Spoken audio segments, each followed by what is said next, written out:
Good evening, everybody. I am Dr. Ranjan Bhattacharya, Honorary Secretary of the Indian Psychiatric Society West Bengal State Branch. On behalf of Indian Psychiatric Society West Bengal State Branch, I welcome you all in this webinar on World Suicide Prevention Day.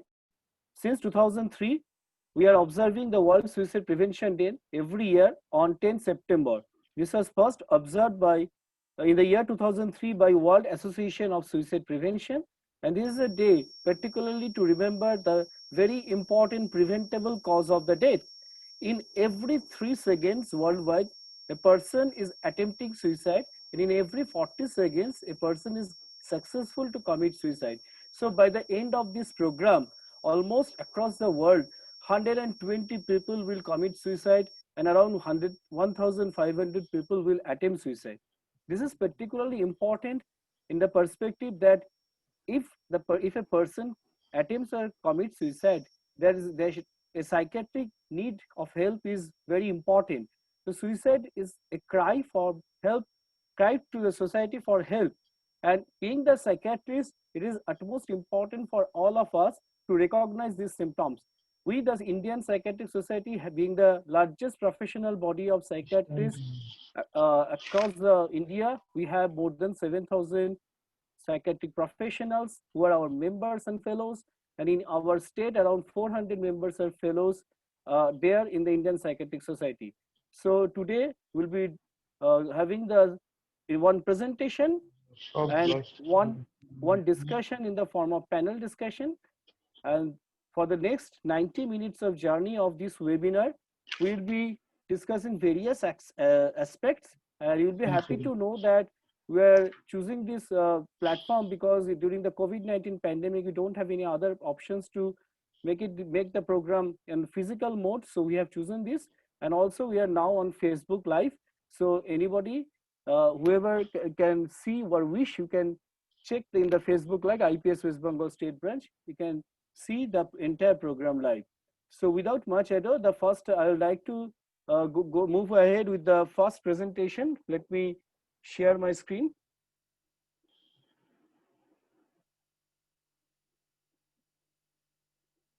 Is it visible to everybody? Anybody respond? Yes, sir. Okay, fine.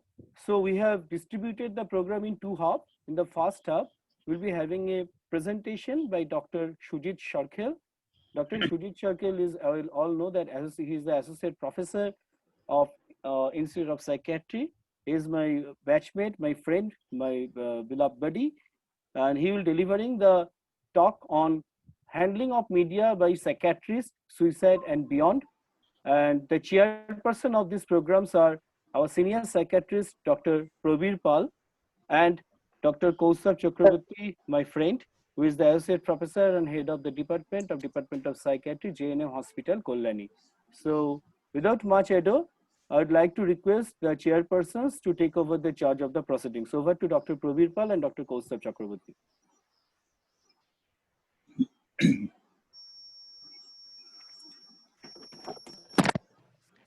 Kaustubh, should I start?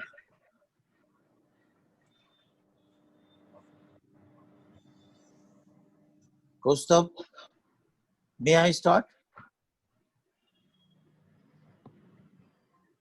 Can you hear me? Yes, sir. Okay. So, I can assure everyone that this is going to be a very, very interesting session.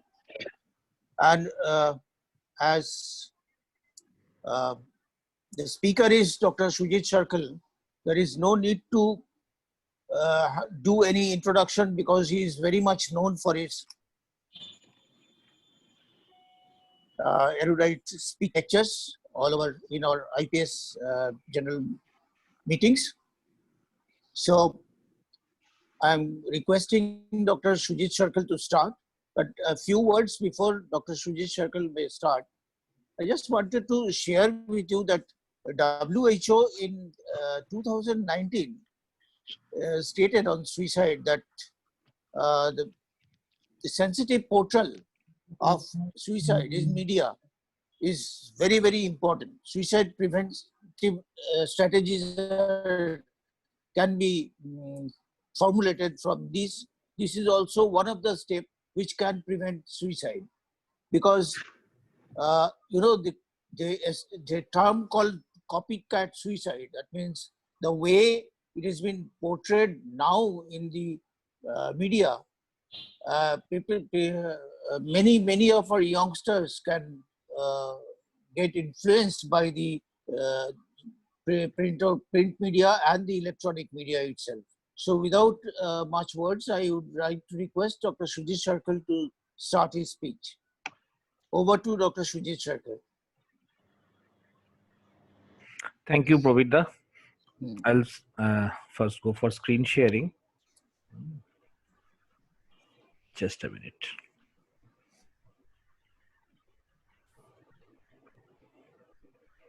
Is the screen visible?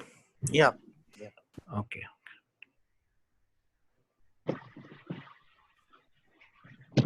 Next slide show. Yes. Just a minute.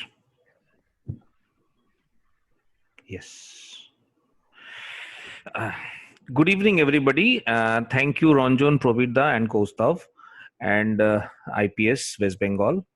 And as we all know that today is World Suicide Prevention Day, and the topic that I am going to speak on is a little different from the topic that is commonly dealt with, that is media reporting of suicide, media portrayal of suicide.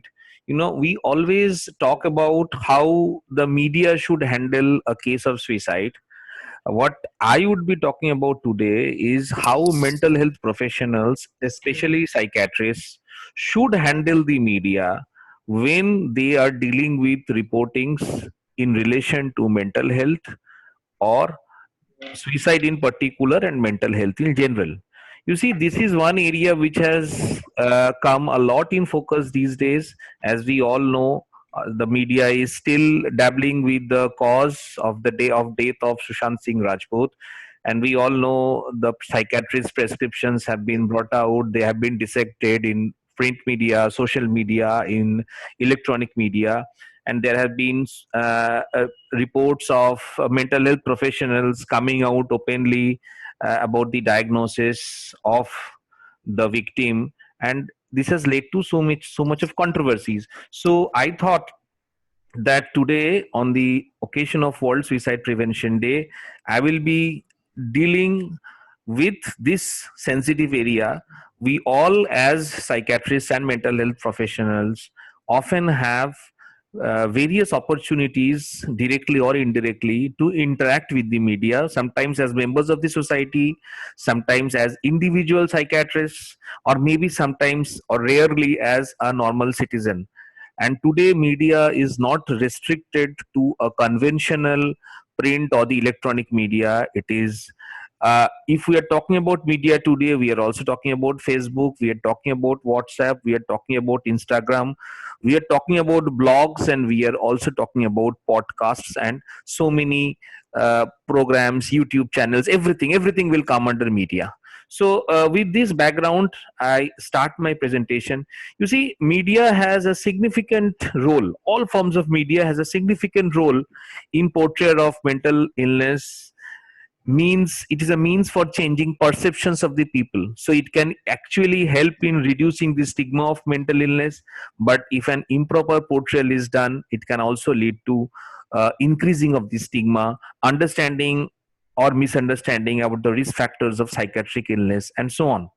So as you can see, there is this vicious cycle of stigma, untreated mental illness, perpetuating misconceptions, avoidance of help and resources. So ultimately, the fact that the illness is chronic often leads to the perpetuation of stigma. So this is one area in which media, our handling of the media, is very, very important. So what are the media scares tactics with mental illness? So as you can see, you know, the media portrayal often makes it appear as if mental illness is worse than cancer, as if it is the worst thing that could have happened in one's life. And it is probably our job, sometime or the other, to change perceptions of the people. So, however, Interestingly, psychiatrists are no more alienists and no more sidelined these days by the media. For various reasons, psychiatrists are being called by the media for their bites, for their interviews, for their opinions. Why? So, what are the reasons for the increased demands of psychiatrists in the media? They can be asked to comment on events surrounding political figures and celebrities. They can be asked to explain unnatural deaths, murders, suicides, rapes, so many unnatural events and deaths, and to explain criminal activities. So these are the various reasons why psychiatrists and mental health professionals are in demand these days, because media feels that if their reporting is not complete without a mental health or psychological angle to these events. So hence this leads to increase in demand of the psychiatrists. However, this increased demands can pose problems also. But first, let us see, why do psychiatrists oblige? Why can't we just receive a phone call from a media and say that we are busy, I have other things to do? Or we do not we can politely decline and say that, well, maybe some other time. We usually do not. This is a phenomenon across the world. Why? First of all, a psychiatrist may have a requirement that they need to correct the misconceptions about mental illness. So they believe they have something to contribute here. So that is one reason why they usually accept the need to correct misconceptions relating to the incident. So if a psychiatrist doesn't participate, somebody else will, and that may lead to problems or misinterpretations. They may enjoy the publicity. Everybody enjoys publicity. So a psychiatrist is also a human being. And like all other professionals, everybody enjoys publicity and limelight. And also, they may feel pressurized to comply to media requests. They may feel that if the media is requesting them and if they are not listening or complying immediately, or they are repeatedly failing to comply, they feel pressurized. They feel that maybe there can be unforeseen consequences of that. So there are so many reasons why psychiatrists usually rush to help when there are invitations or comments expected from the media. Now, what are the factors which we should be aware of which can lead to mistakes in handling the media? This is the area where our own safety, our own reputation, the reputation of our profession comes in place. The insistence by the media to provide instant quote. You are in the midst of a very busy clinic and you are preoccupied with other things, and suddenly comes the favorite reporter who says that, well, doctor, recently a murder has taken place and these are the events. So what do you think, or why do you think that this person has committed the murder? So you try to remain a little non-committal and you say that I don't have too much of information from your side. And then he or she keeps on asking you to speculate, sometimes with leading questions, almost trying to put words into your mouth. So the insistence by the media to provide instant quote, the journalist is on a hurry to finish the report and he or she will not give you much time. The need to rush to a TV program on a very short notice. So suddenly ABP Anando calls you and says that because they have decided on the program 2 to 3 hours back, and maybe calls you on a very contentious topic, for which a lot of studying probably needs to be done, at least as a psychiatrist, but you don't have so much of time. You can't put aside every other schedule. So there also you may not be adequately informed to talk on all the issues in the program. Lack of proper training of media handling. This is an issue which is being talked about in UK, US, because media training should be a part of, or media handling should be a part of training curriculum in postgraduate trainees, because this is going to be the future mode. So if we are not experienced in handling the media, how much to say, how much not to say, then we are going to fall into trouble. And lack of specific rules, this is specific to our country, lack of specific rules guiding media interaction of mental health professionals. So these are some of the factors which make us commit mistakes knowingly and unknowingly, and we may fall into trouble. So here comes the famous Goldwater rule.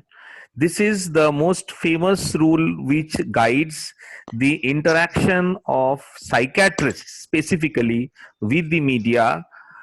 This is actually a part of the code of ethics of the American American Association of Physicians, with special connotation for the psychiatrists. So there is a specific guideline for the psychiatrists in America relating to the interaction with the media, and this is known as the Goldwater rule. So how did this rule came into being? So in 1964, when Barry Goldwater was the presidential candidate against Lyndon Johnson, there was this magazine called Fact. It was a popular magazine which used to publish various stories and opinions, and they decided to run a kind of campaign or a story against presidential candidate Barry Goldwater. So what did they do? They interviewed several psychiatrists. They sent out a question to 12,000 psychiatrists. At that time, there were 12,000 psychiatrists in USA under the banner of the American Psychiatric Association.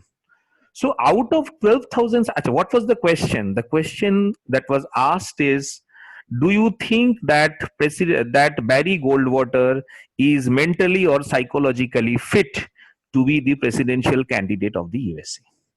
So that was a very sensitive question that was asked. So out of 12,000 psychiatrists, as you can expect, most chose not to respond. A very rational decision, just to ignore. But 2,417 responded, out of which 571 again chose not to comment. So it's almost 13,000 people chose to avoid this controversy, but the remaining almost 2,000 people responded, and out of them 657 said that he was fit, and almost 1,200 said that he was unfit. So this is where the controversy started, and the magazine was looking for this opinion. So what they did was publish the opinion of the 1,200 psychiatrists, and they said that Goldwater is psychologically unfit to be the president. In fact, this is the heading that was published in the Insider. This was way back in 1964. This became a very serious issue and led Goldwater to file a suit against the Fact magazine, and as expected, Goldwater won. In fact, the Fact magazine went to higher courts and ultimately could not defend themselves, and in the end it was Goldwater's victory, although he did not win the elections, but ultimately he won the libel suit. Now, what was the reason for the suit? None of the psychiatrists had examined him personally. So what they had provided was a personal opinion based on their understanding of him, depending upon media reports and portrayals.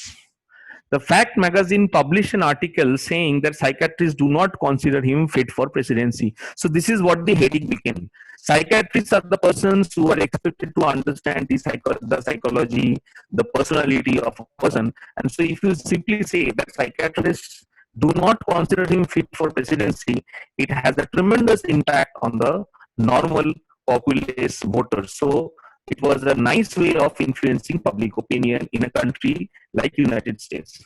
So Goldwater filed a legal suit, and finally he won, and in 1973, Goldwater rule was framed. So what was the Goldwater rule? This is revolutionary. On occasion, psychiatrists are asked for an opinion about an individual in the light of a public attention, or who has disclosed information about himself or herself through public media. In such circumstances, a psychiatrist may share with the public his or her expertise about psychiatric issues in general. However, it is unethical for a psychiatrist to offer a professional opinion unless he or she has conducted an examination and has been granted proper authorization for such a statement. This is very, very important. So a psychiatrist may be asked to opine about public figures or a person who has given his given out about himself to the media. So media asks you about the opinion. A psychiatrist cannot provide his opinion unless he or she has properly examined the person, number one. And number two, even if you have examined the person, you need to have an written expressed consent from the individual before going public with your opinion to the media. So this is the famous Goldwater rule, and it still governs the behavior of psychiatrists in the US, and many countries adopt a different version of this rule. However, as you can see, even in the run-up to Trump's presidential election, a similar thing went. There were many psychiatrists or mental health professionals who vented their opinion about Donald Trump's personality and whether he should be considered suitable as a candidate or not. But I think there were not too many cases, but this was definitely unethical as per the Goldwater rule. So now the question is,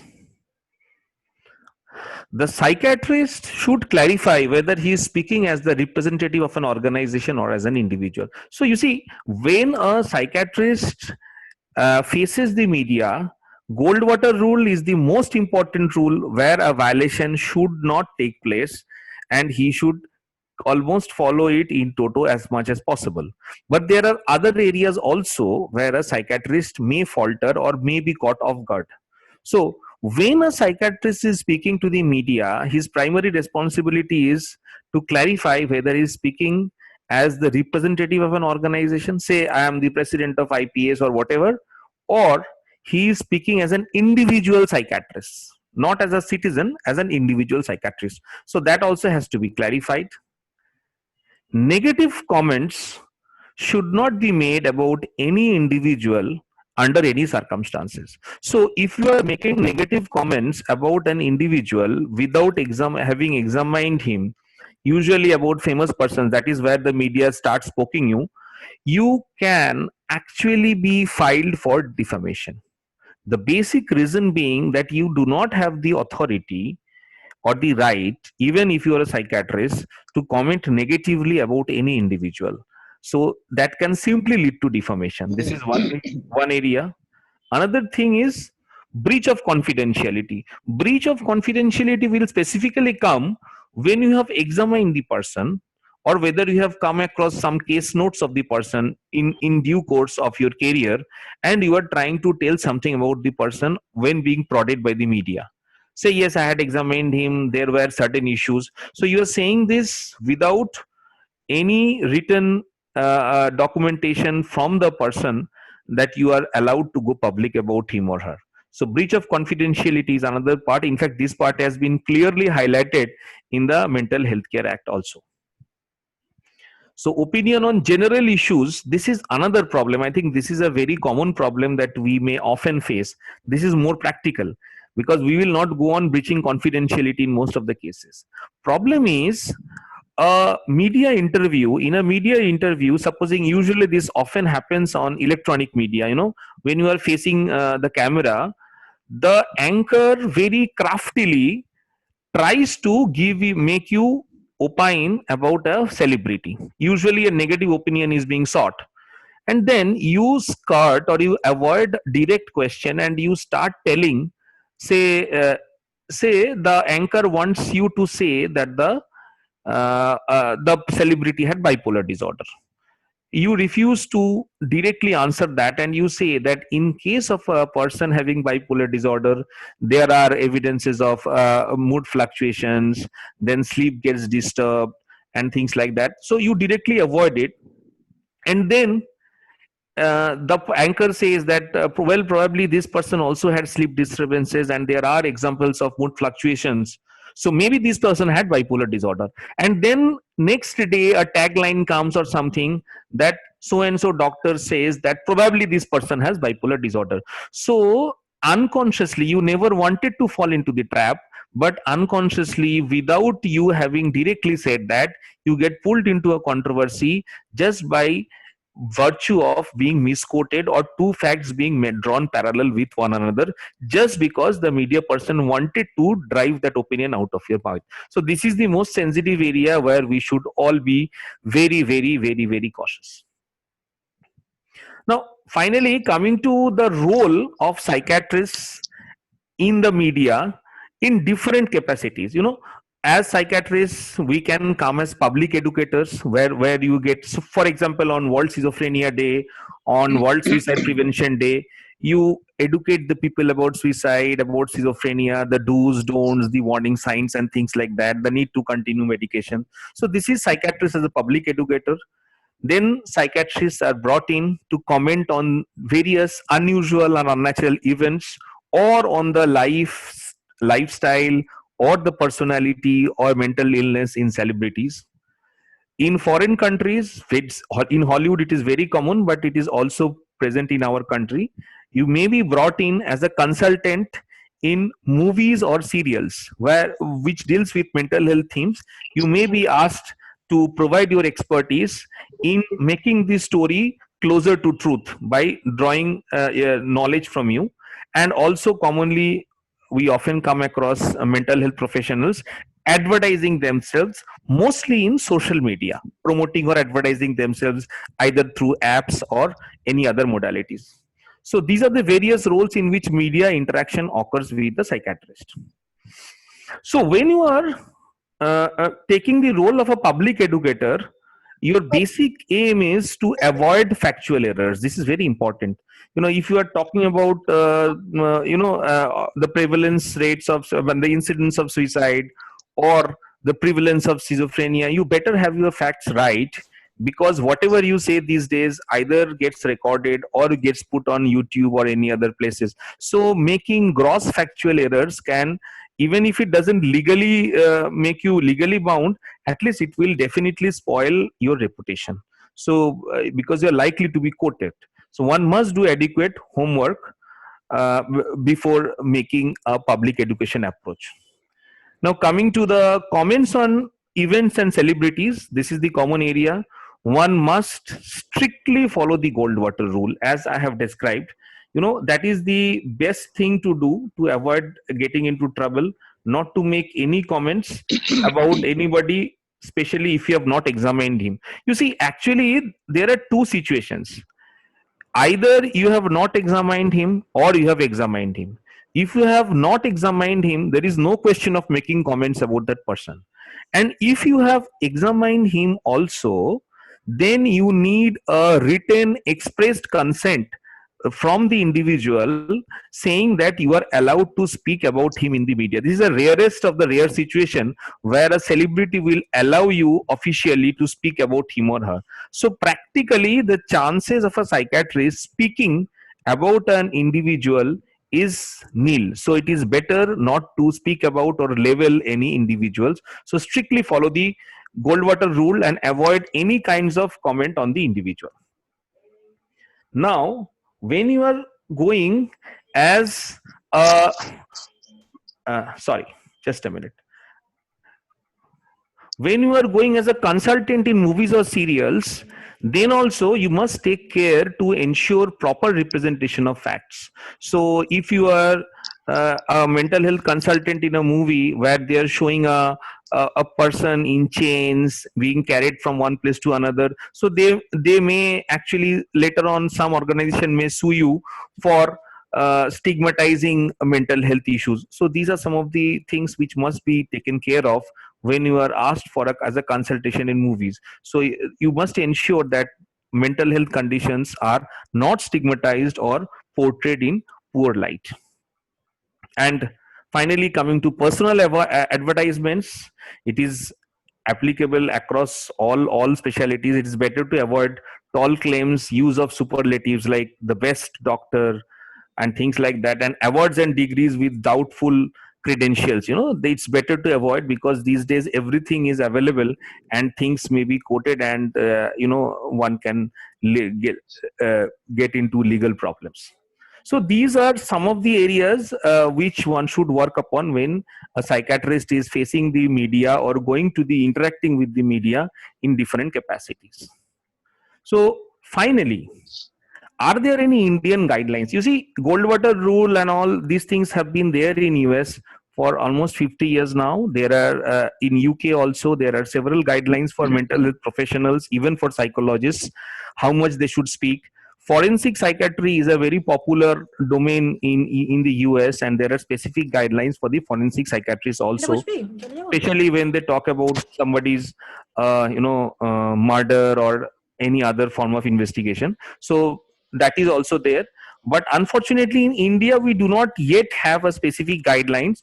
But in this case I would definitely like to quote Dr. OP Singh, because it has come out very recently in the last issue of the editorial of IJP, and there sir has discussed this issue in detail, and 4 to 5 guidelines, no, I will not say guidelines, other 4 or 5 do's and don'ts have been clearly mentioned. And I think as of now they can stand as kind of a rough guide for us to follow in order to avoid getting into trouble. I would just briefly like to mention the points, and they are very pragmatic also, because it would be assumed that no statement goes off the record. This is very important, because you may go on speaking but be rest assured that someone is recording you. So as the media person is most likely recording the interview, and we should also record any such conversation from our end, because if such a controversy ever occurs regarding how much you have quoted or whether you have been misquoted, it is always better to have a documentation from your side. It should be clarified in which capacity comments are being made: professional, personal, or as a representative of an organization. This has already been discussed. So this is very important. Another important thing is that it is very difficult to dissociate yourself as an Indian citizen and make a comment. Supposing you are not liking the character of a person who is standing for election, and you can say that this person is tyrant, this person is bad, and I am not speaking as a psychiatrist, but I am speaking as a normal Indian citizen. You see, if you are being quoted, chances are very, very high that you will be quoted as a mental health professional rather than as a normal Indian citizen. So it is very difficult to make it or to establish that you will be quoted as a normal citizen. So it is mostly either as a professional or as the member of an organization. But still, if you are wish to be quoted as an individual, it is better to specifically mention that. One should not comment on any person whom he has not examined, the basic Goldwater rule. Psychiatrists should take any such opportunity to educate the public about mental health issues. This is one area where across the world they say the same thing, that whenever you get a chance to deal with a controversial mental health issue, just pick up the cue from it and provide a general comment about the issue, the do's and don'ts, rather than trying to mention. Usually the media wants just the opposite. They want you to label a person, and you should avoid labeling a person rather than pick up the broader issue and discuss it. That is the safest for you, although you may not be very popular with the media if you go on doing that. And the comment should be justified and limited by the boundaries of scientific knowledge available at the moment. You see, you can be asked as a psychiatrist questions relating to dream interpretation, to ethical pedophilia, to anything, so many things. If you don't know about an area, and if you have not been adequately trained, or if you are not properly taught about that area, it is better to avoid commenting in order to avoid getting into trouble. So I think with that, I would like to come to the end of my presentation, and I would like to have the opinion of the August House regarding various issues arising out of it. Thank you very much. Thank you, Shujit. It has been an excellent presentation as usual. So I just want to make a comment about the Goldwater rule, that this rule is far more lax than the psychiatrist guidelines, because it does not prohibit the psychologist from making public statements about celebrities or politicians' mental health. And again, this rule applies to the members of APA only. The others who are outside, who are not members, they can make very good thank you দেখি কি করা যায় Take the comments. They তাহলে have to Can the host সঙ্গে host আমাকে আলাদাভাবে কথা বলতে So হবে this সেদিন is দেখ can the host just to mute add. everybody? 15 Hello. Minute আধ ঘন্টা মানে 20 মিনিট একা একা কথা বললাম ওকে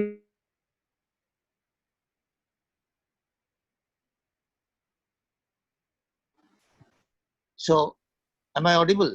Yes, yes, Provida, go ahead. And so these are the simple comments, and it has been said that Goldwater rule is not being strictly followed by all the psychiatrists who are not uh, in the membership list of the APA. So these are the comments I just came to know. Thank you, Sujit, for your excellent and lucid presentation. Thank you, Praveen. I hand over the mic to Dr. Ranjan Bhattacharya. Is there? Dr. Chakraborty is available there. Okay, Dr. Kostav has joined. Okay, thank you, Dr. I can request Dr. Kostav Chakraborty to say something.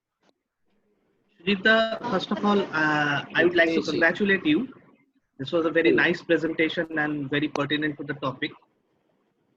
One thing I would like to add from the recent incident of Sushant Singh Rajput, that day before yesterday, I think, I was watching a video on Facebook.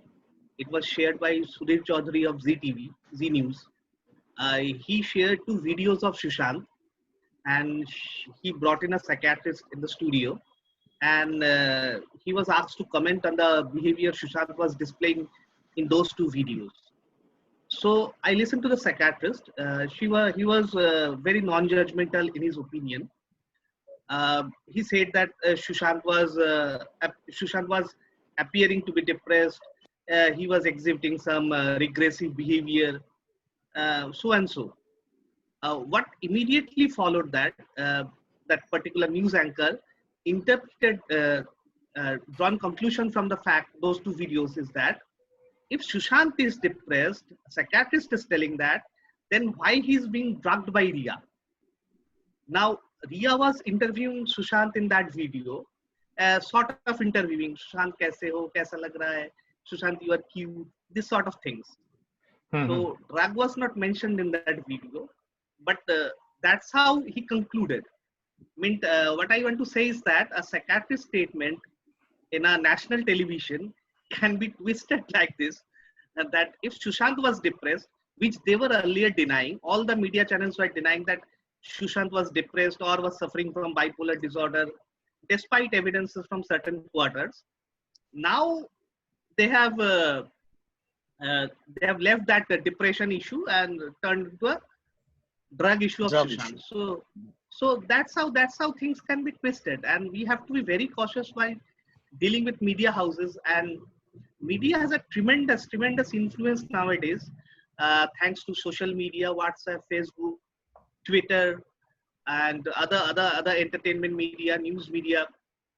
They have tremendous influence on influencing our perception, opinion about certain facts, certain personality, certain political ideology. So we have to be very cautious while opining about those things in public. So this presentation is very well made, and I think it should reach general public and as well as psychiatrists all over India.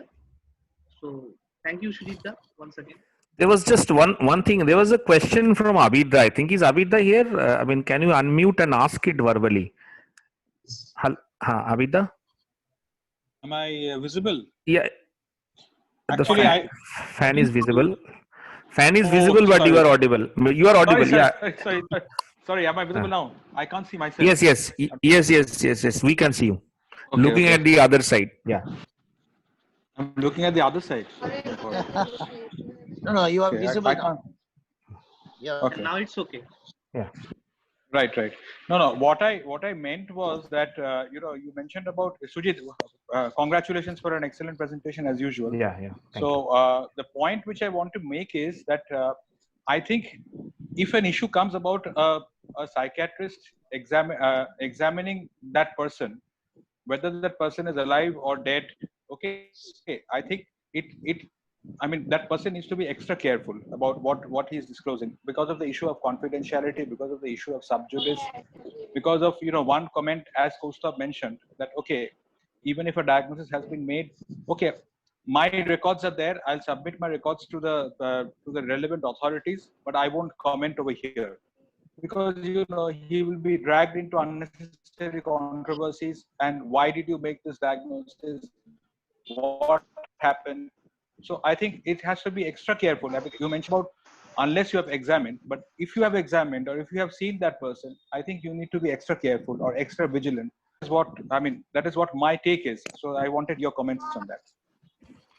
Yeah, in fact, what I feel is that we have no choice. As I was saying in the presentation, that if you have examined the person, people will try to prod you more, and there is no possibility that the person concerned will ever give you consent to speak in public. So all the way you have this way or that, you have no option of commenting on an individual's diagnosis or an individual's mental health status, no matter how much or how confident you are about it. So this is what. And another thing, I will not like to name anybody, but obviously the case came about Sushant Singh Rajput's family having filed a lawsuit against an individual, obviously not a psychiatrist, against a mental health professional who had commented about he suffering from bipolar disorder. Hmm. So I just wanted to say that again, if you go by the basic Goldwater rule, there is a violation because the person might have examined him no matter how many times, but there is no possibility that he or she could have got a consent from the person concerned, because the person concerned is no more, and I do not know who else is authorized to give him or her consent to speak in public. So either way, that is going to lead that individual into trouble. Had it been a medical association, the person would have been in much more grave trouble. Since it is not MCI, so probably that will not happen. So these kinds of mistakes we cannot afford to commit as psychiatrists. And you had also mentioned in the post quoting past examples. So I think even that is also risky. So for example, if you go to one case and you say that like this person and all, in fact, if you quote past cases, chances are very high that the media will tag it and will draw some interpretation. It is better to strictly talk about general issues. Another things that they have mentioned in foreign literature, in literature of law, relating to psychiatrists, they have said that if a psychiatrist is sure. Hello. If it is obvious that মানে একজন psychiatrist যদি তার বুঝতে পারে যে he is bound to be drawn into controversy, so it is better to tell the anchor right at the beginning of the program that I am not going to make any comments about the individual's diagnosis, no matter how much you prod me. So it is knowing this, you can call me for the program or the interview. But it is better to draw the lines or the boundary lines before the program, because otherwise it becomes a big problem. How substance use can aggravate bipolar disorder or depression as a general comment, but not in this particular individual or not in this particular circumstances. You are saying that these are the kinds of comments that we should make. Yeah. I mean, this boundary should be laid. Yes. Beforehand. Yes. Since we are running late in our schedule, just two brief question to Shujit, very brief response. One question asked by Dr. Arnav Sharkar: is it possible to make a new Indian guideline for psychiatrists through IPS banner? Yes, definitely. Certain efforts should be made, and it will be made. You see, actually the only thing is that the guidelines may not always be binding on the individual, but a guideline is long due. It should.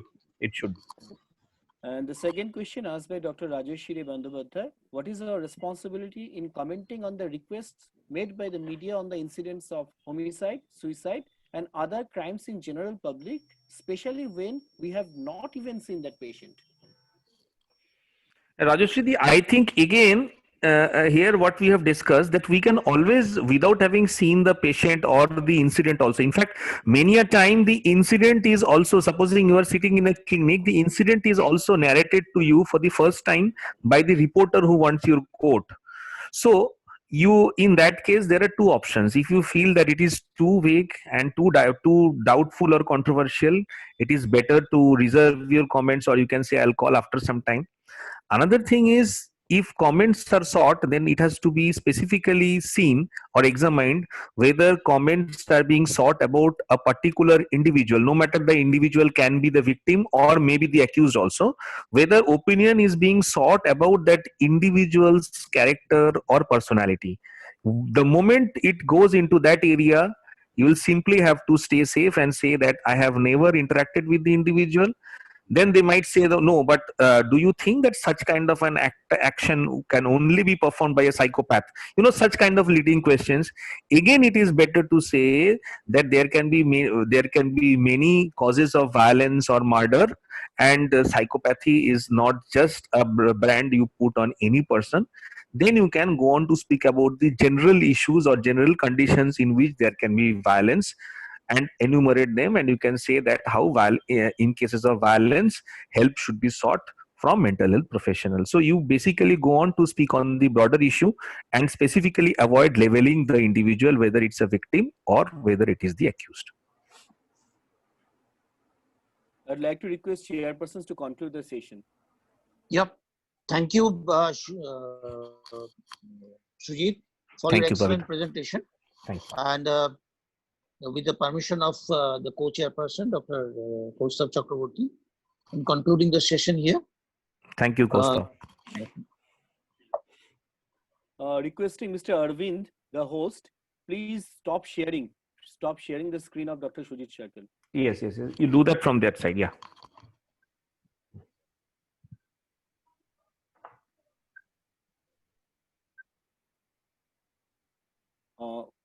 Moving ahead with the second part of our program.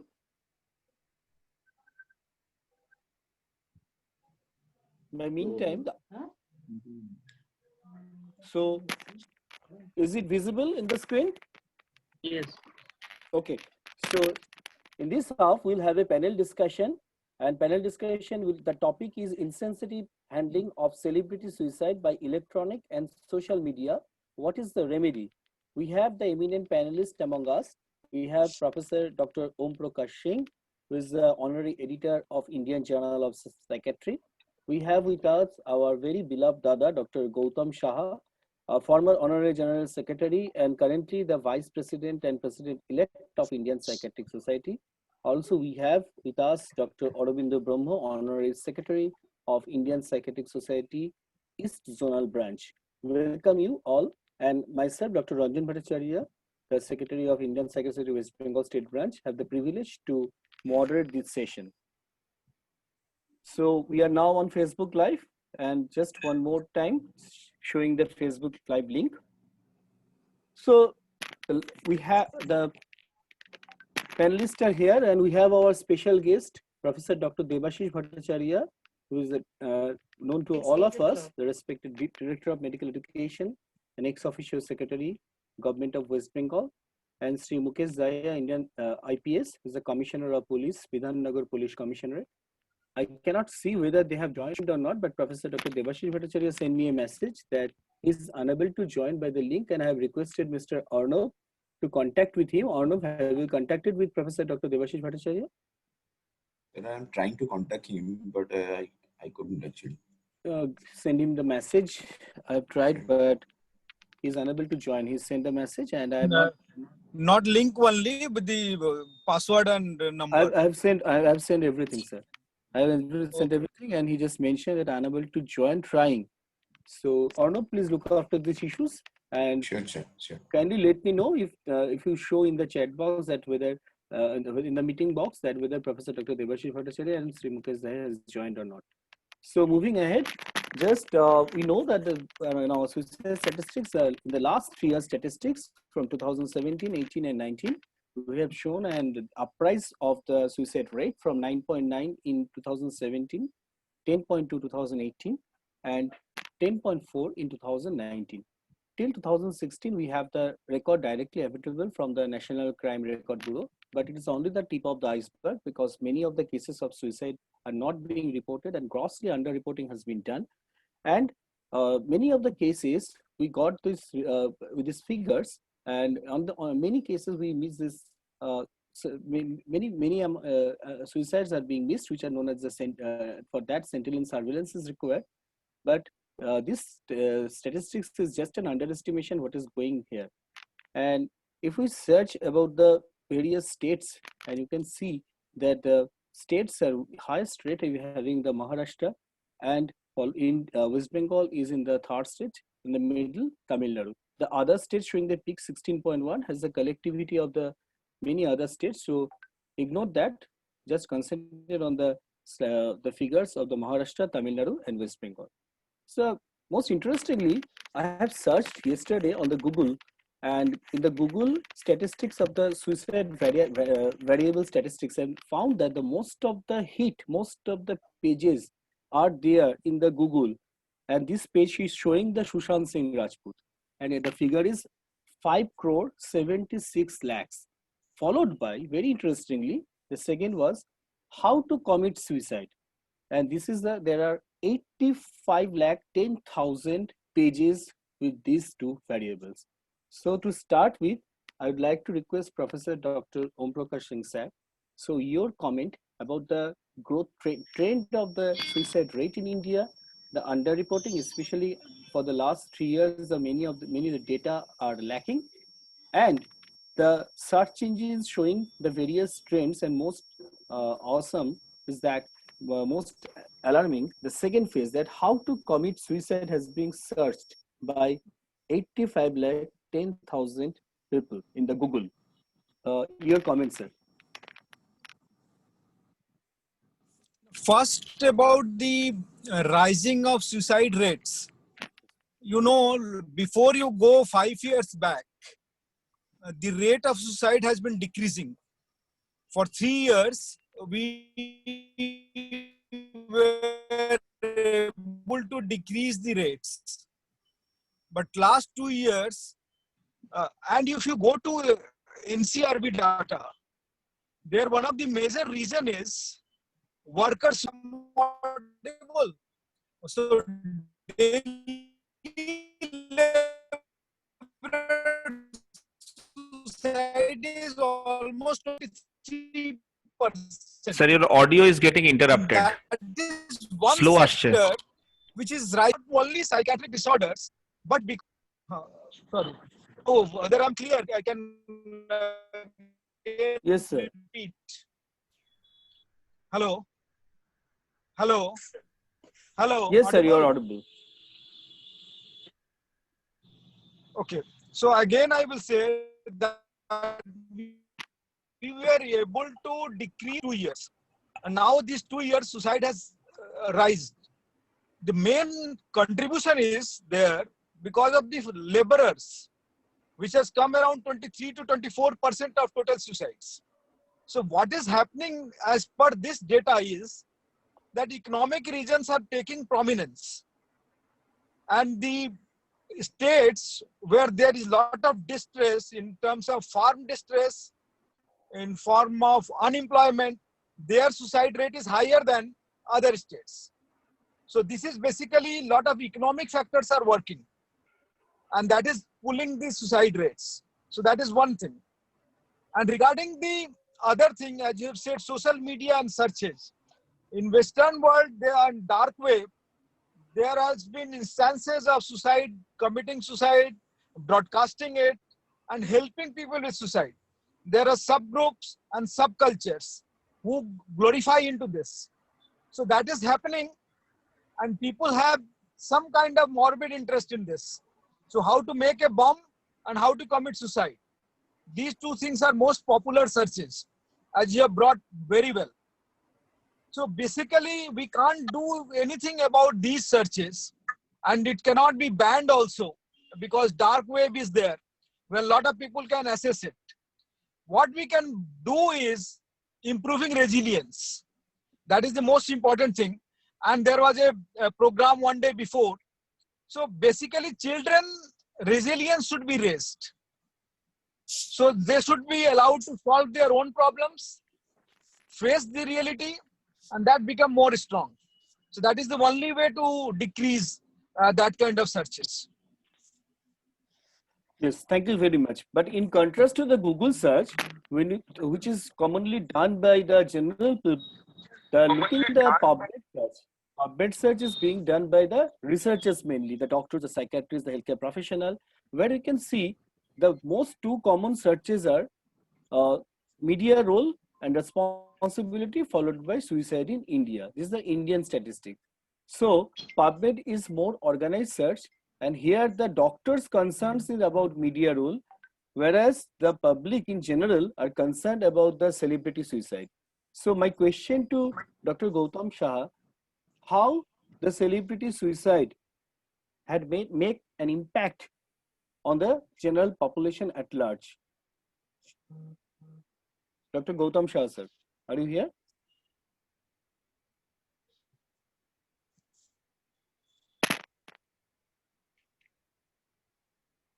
Dr. Gautam Shah, am I audible to you?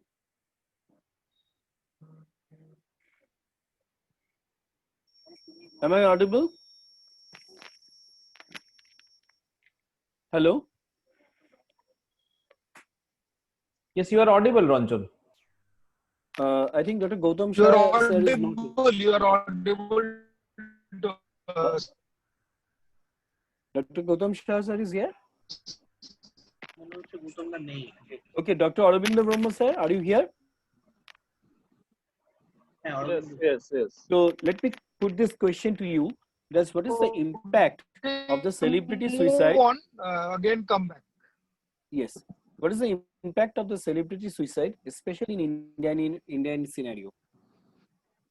Yeah, it has got a tremendous impact. Especially we have seen before, and that especially in South India, where people are almost fanatic about their, about the heroes and heroines, and if they commit suicide, many people will follow it, and they will also commit suicide. That was a typical characteristic of South India about their heroes and the followers.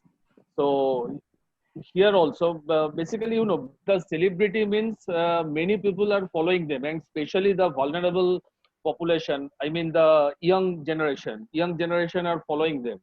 So when a celebrity is died by suicide, and it was every day in newspaper, in print media, in television channels, in social media, people are discussing about it, and especially in the audiovisual media, the story is reported dramatically, and there is a prominence, the large headlines in the daily newspaper.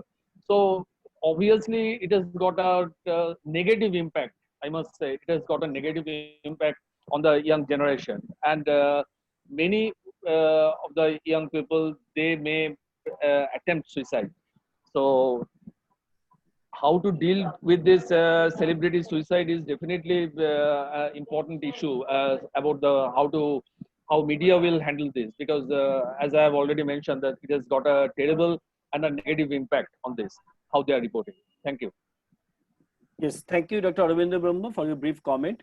I'd like to move to Professor Dr. Opish Singh sir again.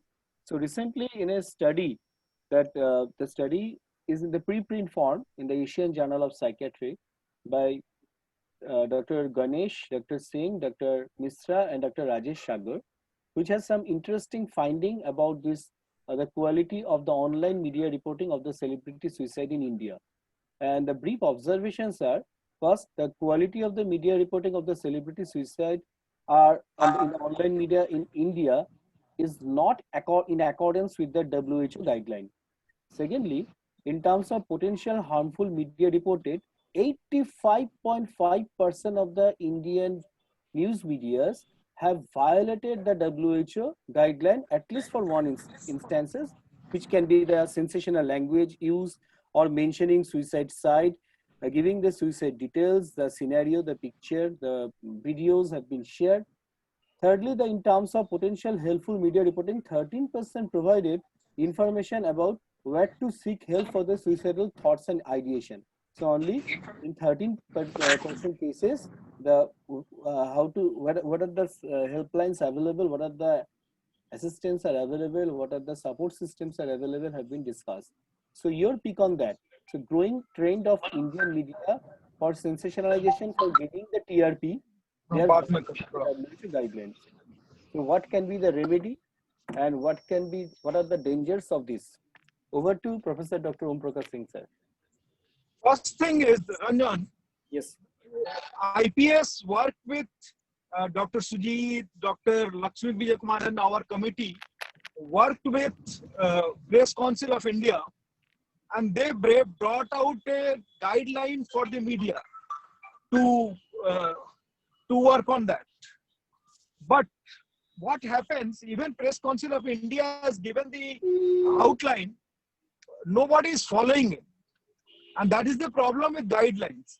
Unless there are laws which profit them or which reins in them, it is not going to be possible to, in fact, remedy is not possible. Because media, whatever we do, they are not going to listen to the guidelines because they are going to sensationalize. And if there is no legal implication, I don't think they will desist from this. Because we have been working from India, IPS has given in 2014 a guideline for media. So it is almost 7 years, and we have been interacting. West Bengal IPS also, you were there, you organized it with media. So we have been organizing, sensitizing them, working with them, but it is not changing because TRPs are important and where the sensational headlines are important. So only legal way is going to help rather than only guidelines. Thank you very much, sir. Let me know whether Hello. Gautam Shah sir has joined. Okay, Yeah. fine. I'm So- sorry because I was out, because one bad news is there. Dr. Emar Jhawar is no more. Oh my God. Sudden cardiac death has happened. That is why I was just out of it. Oh, very sad news. Okay, continue. Let us continue our discussions.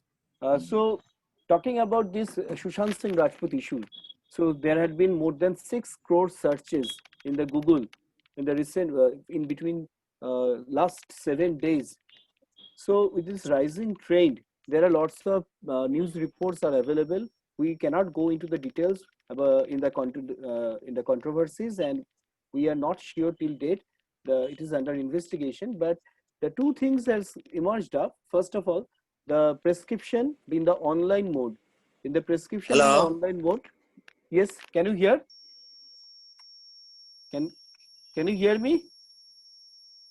The prescription as per the telemedicine guideline has been tried and medicines have been prescribed.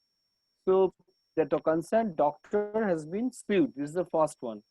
And he has been sued for prescribing certain NDPS drugs not in the dosage schedule as prescribed in the telemedicine guideline. And secondly, the concern about the doctor who has prescribed, who is not a psychiatrist.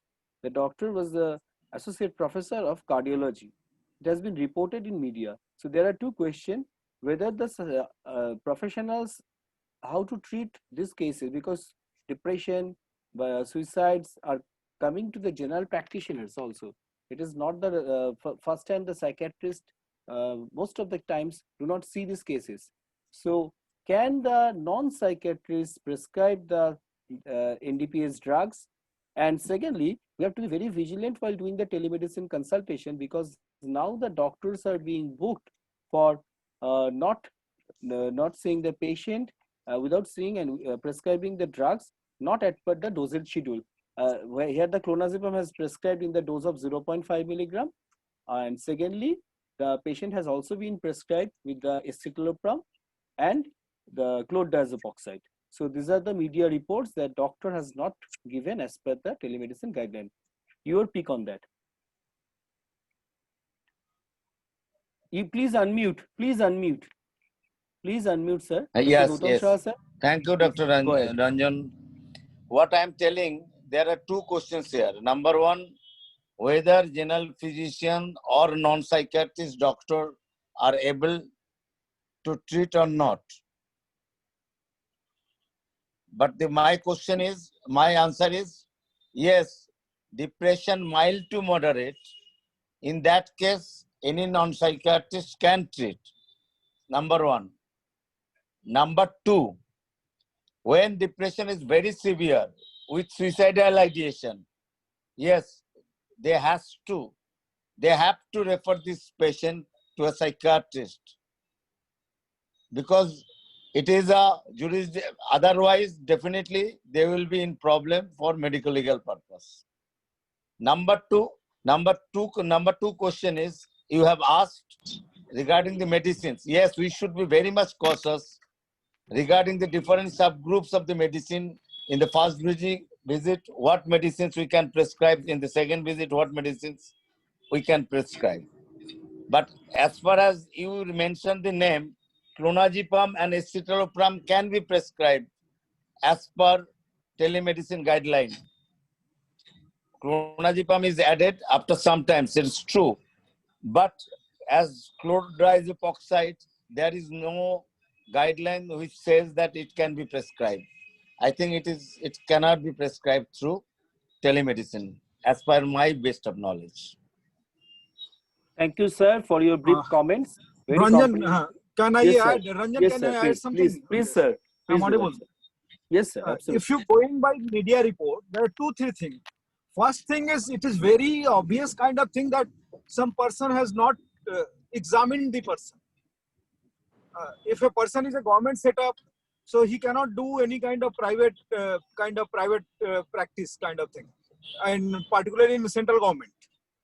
So that is major crux of the problem. Yes, sir. Very that true. Whether you have examined or not, whether by telepsychiatry also you have examined or not. Second problem is, you can prescribe anything. There is no issue. As Gautam has said, escitalopram, clonazepam, you can prescribe. Chlordiazepam oxide is in gray area because it is written such as clonazepam. So others cannot be prescribed, it is not written.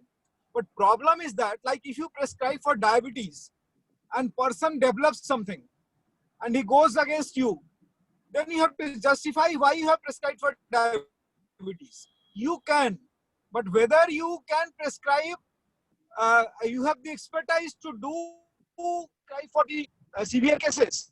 So that is the major problem. If you prescribe on something, then you are in a sticky situation. And particularly depression, they can prescribe, but bipolar is no for general practitioners. It is very clearly that bipolar should not be handled, and this is one of the areas where suicidal depression and bipolar depression should be sent to a specialist, and the general practitioner should not prescribe. Absolutely, sir. Coming to Ranjan, just Thank you. one point, Ranjan. Yes. That is what you have mentioned. I think that cardiologist, what we gathered from the media, that cardiologist has not seen the patient during the teleconsultation, during the telemedicine practice. So that is not appropriate for telemedicine, and that is not according to the telemedicine guideline. You have to see the patient, and then you can prescribe anything. Because in media, what we heard that probably Sushant's sister was talking to that doctor, and doctor suggested those medicines. So that is gross, against the telemedicine guideline, what is available in India. And regarding the depression, I think what depression patient we see, the general practitioners or other branches of medicine, they see more than and they prescribe more antidepressant than us. Most probably it is like that, because that in India we don't have that number of. So prescribing antidepressant or anxiolytic is not an issue in this case. Thank you. Right. And very briefly about that, there are two cases booked for the two reasons. First, the violation of the telemedicine guideline, and the second one is the professional misconduct. So these are the two issues that has been booked against this that doctor. So Yeah. coming to the last part of this discussion, the decriminalization of the suicide. We know that with the new Mental Health Care Act 2017, we have decriminalized the section, abolished the section 309, and there are there are various positive impact, because previously the person who has committed suicide has been under punishment. He has to suffer for the penal action because of this. But now, with the abolition of the section 309, with the decriminalization of suicide, is a welcome sign for all of us.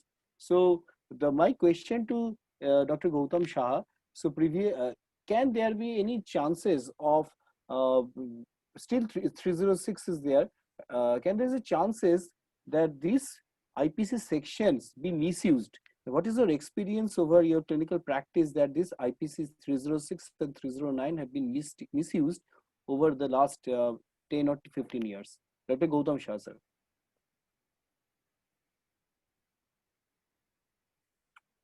Is he here, Dr. Shah? I think Dr. Shah has left. Okay, Dr. O.P. Singh, sir, can you just elaborate how the section 3? Okay, what I say personally, this is obviously a lot of personal opinion, that abatement to suicide is one of the most misused provisions. Sometimes, like in dowry and other cases, it is true, but a person is in a relationship and relationship breaks. And the Supreme Court has also come out that cannot be, even breaking the relationship, cannot be abatement of suicide. So, so that is the issue there. And the criminalization of that's why section is there. If somebody is attempting suicide, should not be penalized, but abatement of suicide is still criminal act. That's why these sections are not removed from the IPC. That's why they remain. Thank you very much, sir. Arnav, can you confirm whether Professor Dr. Debashish Bhattacharya is Director of Medical Education? Yes, sir has joined. Good evening, sir. This is Ranjan here. Professor Dr. Debashish Bhattacharya, sir. Are you here with us? Respected DME, sir. Are you here with us?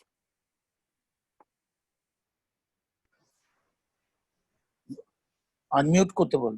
Sir, please unmute yourself. Yeah, Professor. good evening. Sir, good evening, sir. I am there. Good evening and Sir. best wishes to all of you. Thank you very much, sir. Just one question to you, sir. In undergraduate stream, the psychiatry subject is being neglected over years. But in these days, the importance of the psychiatry is being felt more and more. So your comment on that, especially on the view of the competency-based medical education, CBME, the due weightage has been given on the subject of psychiatry. We can see that psychiatric issues are growing up. The depression is going to be the largest morbidity worldwide, and 1 in every 3 individual may suffer from depression, and 1 in every 3 seconds worldwide somebody is attempting, and 1 in every 40 seconds somebody is committing suicide. Today is the World Suicide Prevention Day. Your comment on this issue, sir. Over to you, sir. Definitely this is required, and one should start from the MBBS level itself. There is no doubt about it. And if not, I should also say that the aptitudes and others and psychiatry factors should be also initially treated in the school level also. Because choosing the MBBS as a curricula, we do not usually treat our MBBS, your school students, to make them ready for becoming a doctor. So that is also creating trouble among the MBBS students, because their expectations built up by their parents is not matching sometimes with what they face in the world. So quite naturally, they should be also taught about little bit of psychiatry to the school students also. I feel this is very much required from the school level, not only for MBBS. Thank you, sir. It reminds me in our childhood days when probably the Ramayana and Mahabharata, these two epic were the only source of entertainment. In that days, one important advertisement used to display it, that is of the SAIL, Steel Authority of India Limited. In that, it has been mentioned that there is little bit of steel in everybody's life. I'd like to refresh that frame from womb to tomb across the both sexes in all generation. The psychiatric problems are on rise. So it is very important that we can recognize.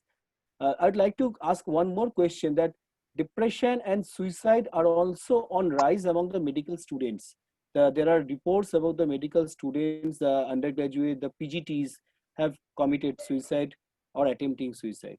So any plans from West Bengal Medical Education Services to just get train them with this psychological first aid and providing the counseling and supportive care or screening with the psychiatrist, sir?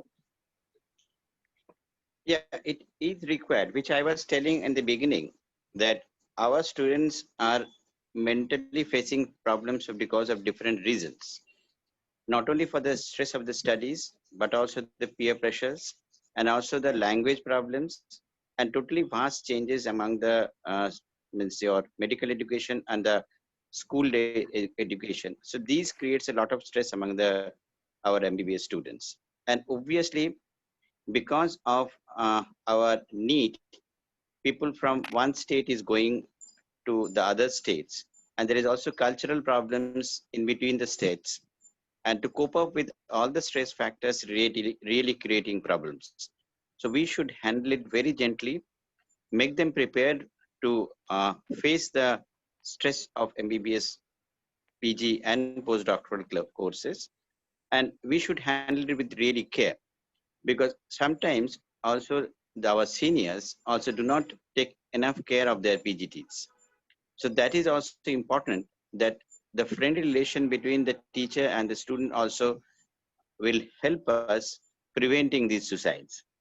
I feel we are not talking enough with our students, and students are also not talking enough with their faculties.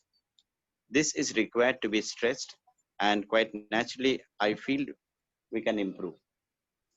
Yes, thank you very much, sir. One question being asked in the chat box. I would like to ask this question. I would like to expand this discussion session to the audience in general here. Dr. Abir Mukherjee, are you here? Please unmute yourself. Dr. Abir Mukherjee, are you listening to me? Yes. One question has been asked by Dr. Straboni, that there are several negative comments in the movies regarding ECT. As we all know, in the movie One Flew Over the Cuckoo's Nest, or in the Bollywood segment, the 15 Park Avenue, the ECT has been demonstrated. So these are the issues. The general public at large do not recognize these. So the television programs and the movies on portrayal of the role of psychiatry, suicide, and ECT in general, what needs improvement? What needs further? Over to you, Dr. Abir Mukherjee. Is my video on the other side? I don't know. Other side. Go to the selfie mode. How to adjust it now?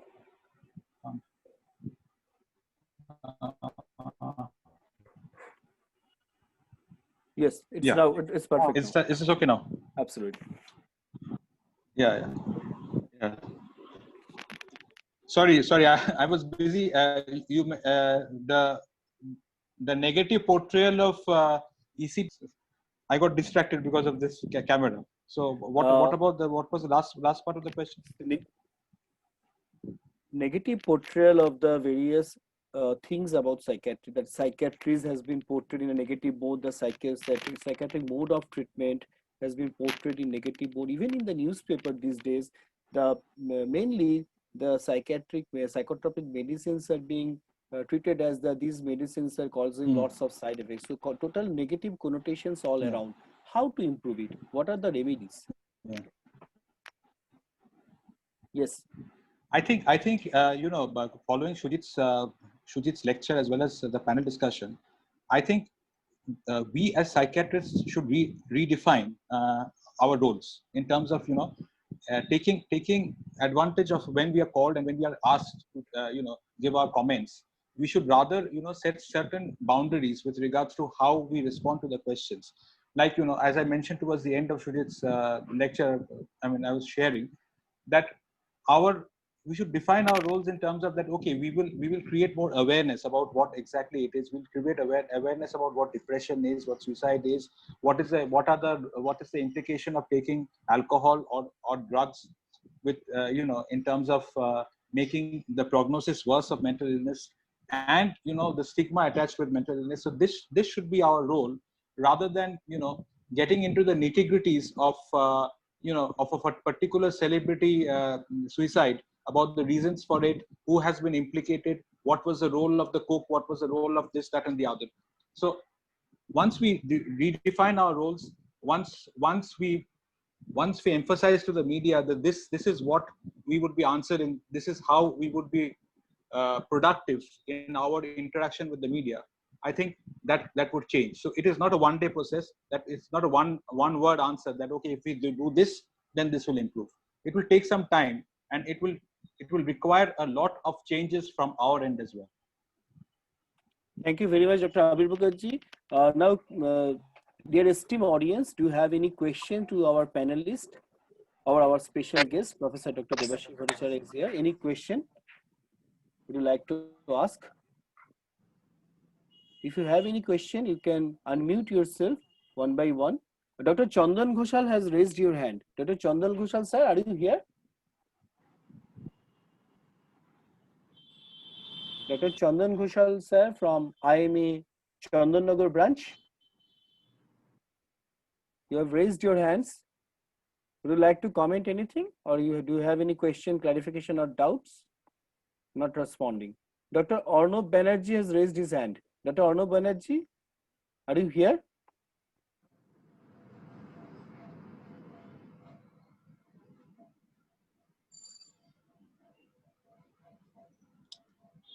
So, no question further. I am not seeing any question being there. Thank you very much, esteemed panelists. Especially, we are really thankful to Professor Dr. Debashish Bhattacharya, DAV sir, for joining us here today, and all the panelists and the chairperson, co-chairpersons for here. I will now having a EC meeting of the IPS West Bengal State Branch. But before that, how can we forget this special day? I'd like to request the host Arvind or others to this session to commemorate the World Suicide Prevention Day. There's an endeavor. That video has been done by us. Can you play it? Share the screen or play the video for giving the message in general.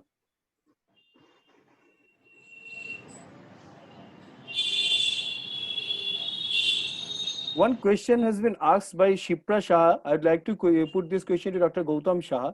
Sir, during this lockdown, every members are frustrated due to long time staying at home. How can we get rid of this, sir? Dr. Gautam Yes, Dr. Shah. Shah, it is absolutely right.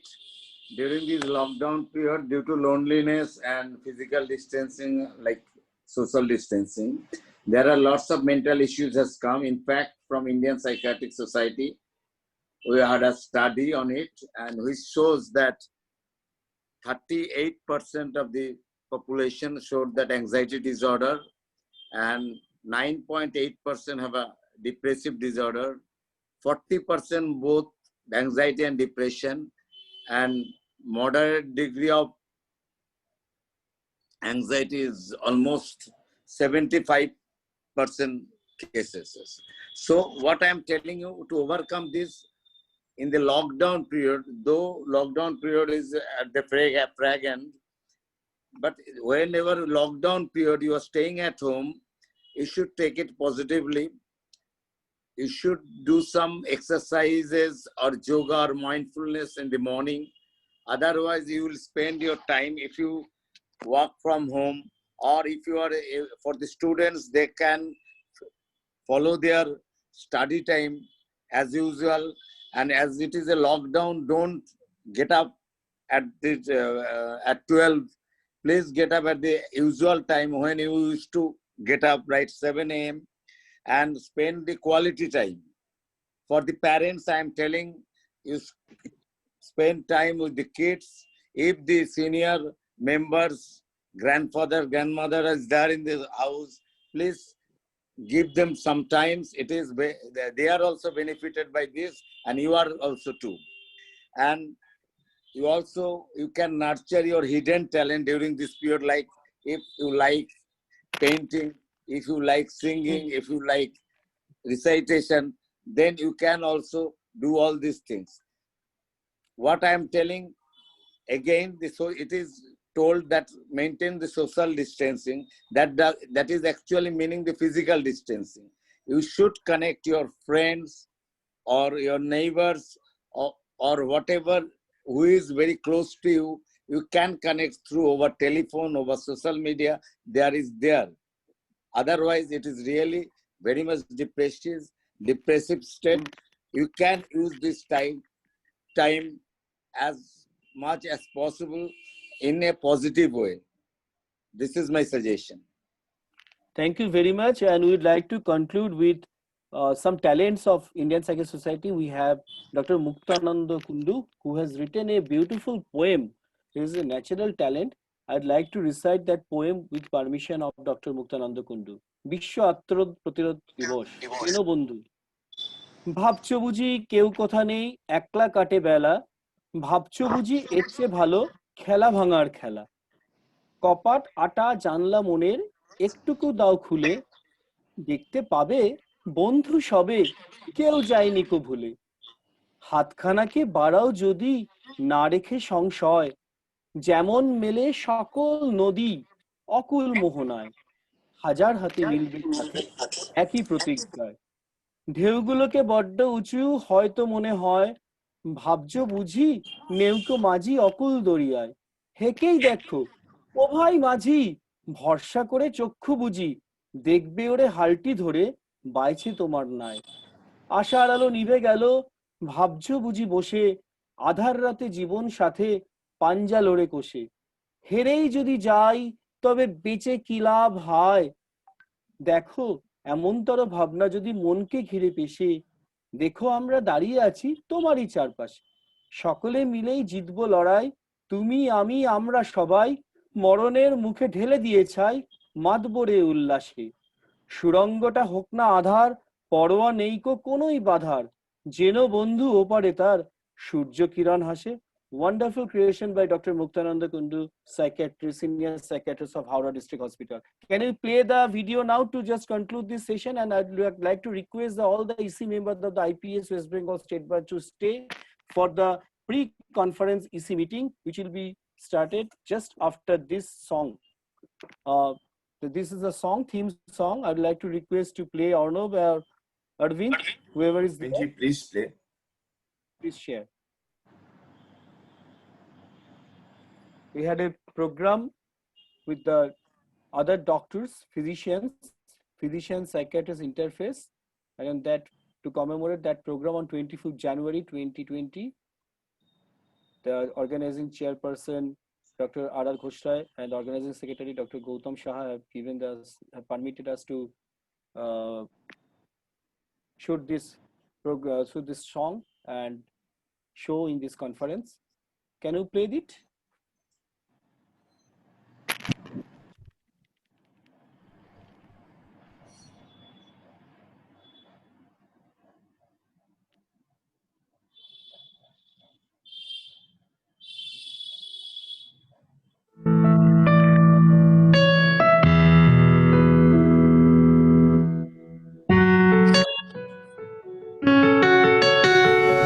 দুশ্চিন্তার কালো মেঘ দুকুল যখন ছাপায়,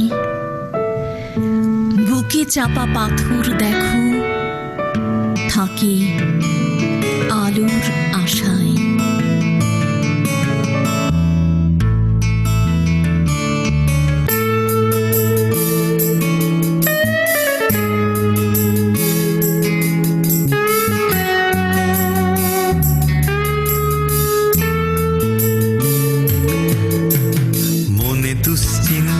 কালো মেঘ দুকুল যখন ছাপায়, বুকে চাপা পাথর দেখো থাকে আলোর আশায়।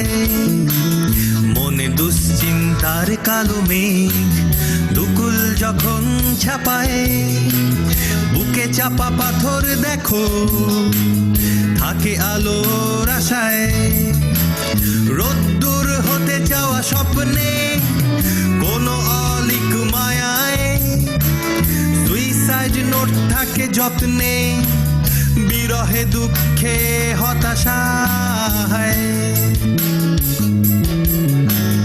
গান বাঁধি ছুটে চলার দিনে যান্ত্রিক শহুরে ব্যস্ততায় ডুবে থাকা নেশায় ঋণে সীমাহীন লোভ মদ মত্ততায় গান বাঁধি ছুটে চলার দিনে যান্ত্রিক শহুরে ব্যস্ততায় ডুবে থাকা নেশায় ঋণে সীমাহীন লোভ মদ মত্ততায় 40 সেকেন্ডে এই দুনিয়ায় ঝরে যায় একটি প্রাণ আত্মহত্যা শুধু আটকানো যায় বাধিতায় এই সুরতান নয় ভীরু কাপুরুষ তারা আপন তোমার আমার কুসংস্কার করে দূর আসুক নতুন দিনের ভোর আবার নয় ভীরু কাপুরুষ তারা আপন তোমার আমার কুসংস্কার করে দূর আসুক নতুন দিনের ভোর আবার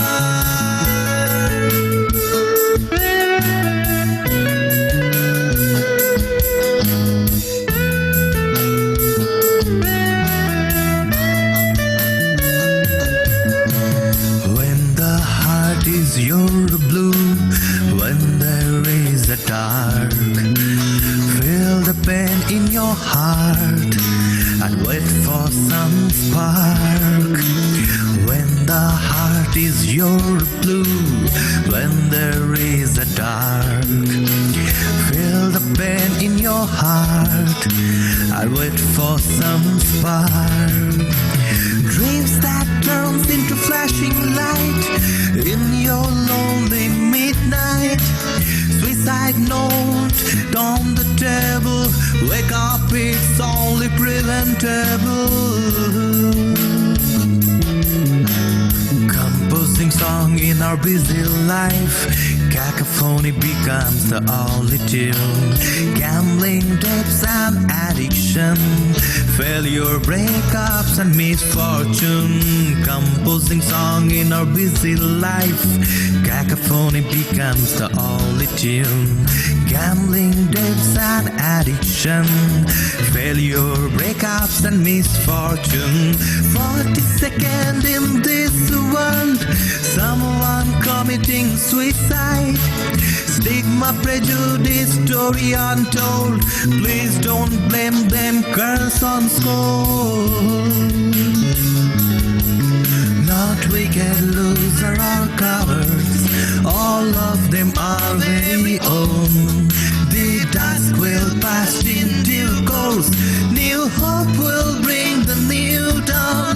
Not wicked, loser or coward. All of them are very own. The dusk will pass in due course. New hope will bring the new dawn. The dusk will pass in due course. New hopes will bring the new dawn. নয় ভীরু কাপুরুষ তারা আপন তোমার আমার কুসংস্কার করে দূর আসুক নতুন দিনের ভোর আবার কুসংস্কার করে দূর আসুক নতুন দিনের ভোর আবার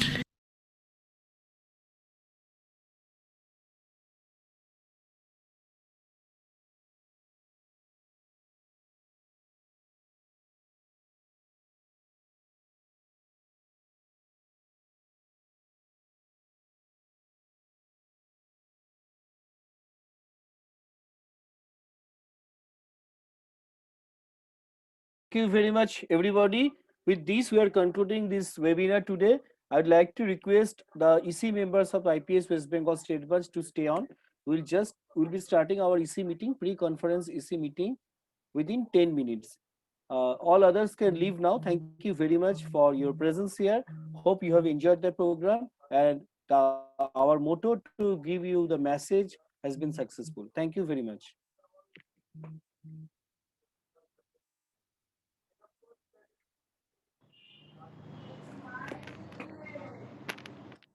Ranjan, Bolo. I think some seniors you can ask for as an invited member to be there because already Yes. letter, you have already circulated the letter. Yeah. Sir, just interrupting. Sir, actually, the Facebook Live should be stopped right now, right? Yes, absolutely. Arvind ji, please stop Facebook Live now. Sir,